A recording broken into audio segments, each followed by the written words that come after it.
ऐश अपने first Pokemon की तरह यूज करता है म्यू 3 को, वहीं पर बैथल सेंड करता है मिस मैजियस को। एक तरफ ऐश का म्यू 3 काफी स्ट्रांग लग रहा था, वहीं पर बैथल की मिस मैजियस के पीछे कोई स्ट्रेटेजी लग रही थी। बैटल शुरू हो जाती है। ऐश कहता है म्यू 3 अभी इस्तेमाल करो स्टील बीम अटैक का। काउंटर में बैथल अपने मिस मैजियस को शैडो बॉल यूज करने के लिए कहता है। दोनों अटैक आपस में टकरा जाते हैं, बट यहाँ पर स्टील बीम शैडो बॉल को डिस्ट्रॉय करते हुए मिस मैजियस के ऊपर लग जाता है, जिससे मिस मैजियस काफी जोर से स्टेडियम के वॉल पर टकराती है और उसी मूवमेंट पर बहुत ज्यादा वीक हो जाती है। इतना ज्यादा फर्स्ट अटैक देखते ही सारी की सारी ऑडियंस शोर मचाना स्टार्ट कर देती है। बैथल शॉक हो चुका था। अनाउंसर कहता है अमेजिंग, अभी तो ये सिर्फ और सिर्फ फर्स्ट ही मूव था और मिस मैजियस ऑलरेडी वीक हो चुकी है। म्यू 3 ने अपने पावर को नहीं छुपाया। बैथल कहता है कि मिस मैजियस हम अटैक में म्यू 3 का मुकाबला नहीं कर सकते। मैंने सोचा था कि हम कुछ देर तक म्यू 3 की एनर्जी और टाइम वेस्ट करेंगे, बट अब हम अपनी स्ट्रैटेजी पर आ जाते हैं। इस्तेमाल करो डेस्टिनी बॉन्ड का। ऐश कहता है म्यू 3 थंडरबोल्ट का यूज करके इसको डिस्ट्रॉय कर दो। डेस्टिनी बॉन्ड एक काफी खतरनाक अटैक है और ऐश को किसी भी तरीके से म्यू 3 को इससे बचाना होगा।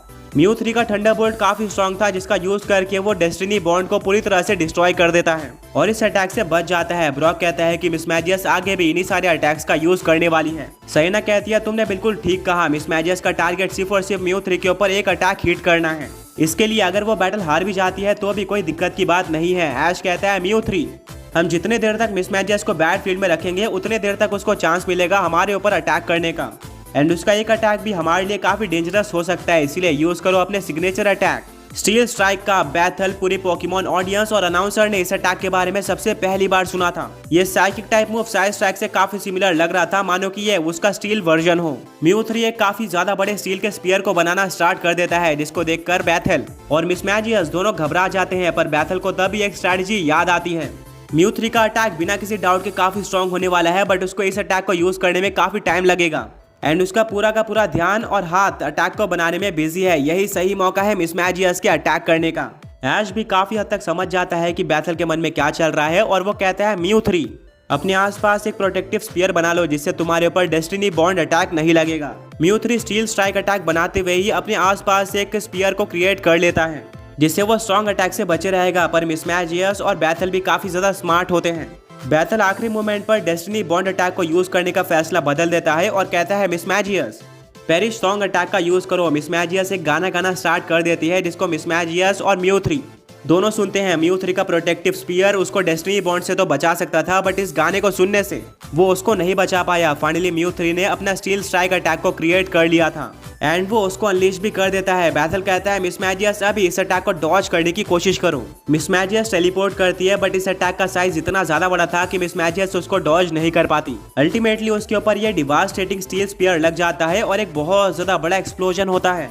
ये धमाका इतना खतरनाक था कि इसको देखते ही सारे के सारे ऑडियंस को पता चल गया था कि मिस मैजियस नहीं बचने वाली। और स्मोक हटने के बाद हमें बिल्कुल ऐसा ही देखने को मिलता है। बैथल का फर्स्ट पोकेमॉन यानी कि मिस मैजियस आगे फाइट करने के काबिल नहीं थी, वहीं पर दूसरी तरफ ऐश का म्यू 3 बिल्कुल फिट और फाइन लग रहा था। बट इसके बाद भी ऐश, उसके फ्रेंड्स और उसके फैंस काफी ज्यादा टेंशन में होते हैं एंड इसके पीछे एक काफी ज्यादा बड़ा रीजन भी था। आगे बढ़ने से पहले पिछले पोकी क्विज के विनर्स ये रहे एंड आज का क्वेश्चन ये है कि डेस्टिनी बॉन्ड या अटैक कौन से पोकेमॉन टाइपिंग से बिलोंग करता है। रीजन ये था कि म्यू 3 ने मिस मैजियस के गाने को सुन लिया था और अब वो 3 टर्न्स में हार जाएगा। ऐश कहता है म्यू 3 कोई बात नहीं, अगर तुम हार भी जाते हो तो मेरे पास कमबैक करने के लिए पोकेमॉन्स हैं।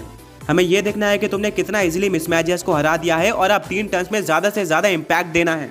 अब अगले 3 अटैक्स में हमें ज्यादा से ज्यादा पोकेमॉन डिफीट करके जाना है, तो म्यू 3 रेडी रहना। म्यू 3 भी एक स्माइल देता है। अनाउंसर कहता है अमेजिंग, इतने ज्यादा खतरनाक अटैक लगने के बाद भी म्यू 3 और ऐश काफी कॉन्फिडेंट लग रहे हैं और वो इन 3 टर्न्स में ज्यादा से ज्यादा पोकेमॉन्स को डिफीट करना चाहते हैं। देखते हैं कि अब वो क्या कर पाएंगे। बैथल कहता है 3 टर्न्स में तुम ज्यादा से ज्यादा पोकेमॉन को क्या एक पोकेमॉन को भी डिफीट नहीं कर पाओगे, क्योंकि तैयार हो जाओ मेरे सेकंड स्ट्रॉन्ग मिथिकल पोकेमॉन के लिए, जो कि है जिराची।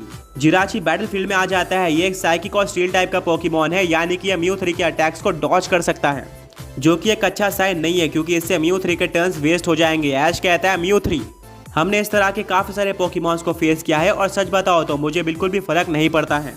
अभी इस्तेमाल करो ऑरा स्पीयर का। म्यू 3 एक ऑरा स्पीयर लॉन्च कर देता है। इसके काउंटर में बैथल अपने जिराची को साइकिक अटैक यूज करने का ऑर्डर देता है, जिसका यूज करके वो म्यू 3 को कंट्रोल करना स्टार्ट करता है। पर वो शायद ऑरा स्पीयर अटैक के बारे में भूल गया था, जो कि अचानक से जिराची के ऊपर लग जाता है। इससे ना ही सिर्फ जिराची को डैमेज पड़ता है, बल्कि वो म्यू 3 के ऊपर अपना कंट्रोल भी खो देता है। यानी कि म्यू 3 ने फर्स्ट टर्न का काफी अच्छी तरीके से यूज कर लिया था। ऐश कहता है म्यू 3, अगर हमें जिराची को डिफीट करना है तो ज्यादा से ज्यादा सुपर इफेक्टिव अटैक का इस्तेमाल करना होगा। अभी यूज करो शैडो बॉल का, पर कोई नॉर्मल शैडो बॉल नहीं बल्कि जायंट शैडो बॉल। अनाउंसर कहता है ये क्या, एक और काफी ज्यादा यूनिक अटैक। ऐसा लग रहा है कि इस टूर्नामेंट के अंदर ऐश अटैक्स को इन्वेंट कर रहा है। वेल अब म्यू 3 एक काफी ज्यादा बड़ा शैडो बॉल बनाना स्टार्ट कर देता है। सईना बोलती है कि मिस मैजियस का गाना सुनने की वजह से अब ऐश अपने म्यू 3 को मेगा इवॉल्व नहीं करेगा और ना ही अल्टीमेट फॉर्म का इस्तेमाल करेगा। ब्रॉक कहता है कि हाँ, मैं इन दोनों फॉर्म्स को देखने के लिए बहुत एक्साइटेड था, बट अनफॉर्चुनेटली हमें इसके लिए और वेट करना होगा। क्या पता अगले बैटल में हमें मेगा म्यू 3 देखने को मिले। वेल अब म्यू 3 ने ऑलमोस्ट जायंट शैडो बॉल को बना लिया था और इसी बीच जिराची ने म्यू 3 के ऊपर काफी सारे अटैक का यूज किया, जैसे कि थंडरबोल्ट, जेन हेडबट और आयरन हेड, जिससे वो लगातार म्यू 3 को डैमेज देता गया। पर म्यू 3 ने अटैक बनाना नहीं छोड़ा और वो फाइनली जायंट शैडो बॉल को क्रिएट करने में सफल हो जाता है। ऐश कहता है म्यू 3 अभी हमला करो। म्यू 3 जायंट शैडो बॉल को अनलीश कर देता है जिराची के ऊपर।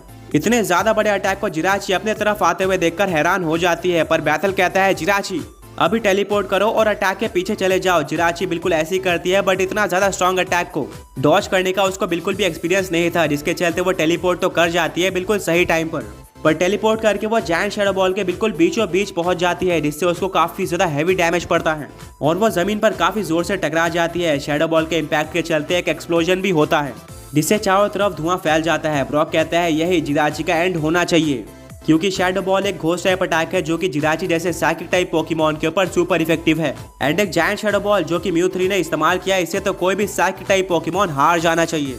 धीरे धीरे करके पूरा स्मोक हटता है और हमें देखने को मिलता है कि जमीन में एक काफी ज्यादा बड़ा गड्ढा हो चुका है, जो कि शैडो बॉल के इम्पैक्ट के चलते हुआ था। एंड उसी गड्ढे के अंदर जिराची पड़ा हुआ था। रेफरी जिराची को चेक करता है और फाइनली डिक्लेयर कर देता है कि जिराची आगे बैटल नहीं कर सकता।